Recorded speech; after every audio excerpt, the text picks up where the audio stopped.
நல்லவனாக மக்கள் நல்ல திட்டங்கள் முதலமைச்சரால் தலைவனாக சொன்னார். திமுக ஆட்சிக்கு வந்து நம்ம தலைவர் தான் காரணம். தம்பி பேசினார். ஆகவே இன்னைக்கு பாத்தீங்கன்னா இன்னைக்கு விஜய் தன்னுடைய சொந்த கட்சிக்காரர் வர்றாங்க, கரூர் போறார், 41 பேர் செத்து விழுகிறாங்க. அவருடைய கட்சிக்கார் சகோதரிகள் ஒவ்வொரு குடும்பத்திலும் ஒரே வாரிசு தான், நிறைய பேர் போயிட்டாங்க, இறந்து போயிட்டாங்க. அதை பார்க்காம அப்படியே ஏறி போனவரு திரும்ப வரவே இல்லை. என்ன வேணாலும் இருக்கட்டும், உடனே மருத்துவமனைக்கு போயிருக்க வேண்டாமா, காப்பாற்ற வேண்டாமா? நிறைய பேர் உயிருக்கு போராட்டத்தை போய் பார்க்கணும்ல, எப்படி ஏத்துக்க முடியும்? எனக்கு வந்து நடிகர் விஜய் நண்பர், அது வேற. ஒரு படம் வந்து ரிலீஸ் பண்ண முடியல, நான் தான் வந்து எடப்பாடியார் கூட்டிட்டு போய் வீட்டுக்கு வந்து கூட்டு போய் படம் ரிலீஸ் பண்ணி கொடுத்தேன், அது வேற, அது தனி.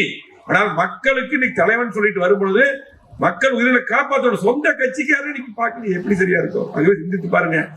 யாருக்கு ஓட்டு போட்டாலும் அது செல்லாத ஓட்டு, நாளைக்கு நம்ம பெரிய ஆபத்தா முடிஞ்சிடும்.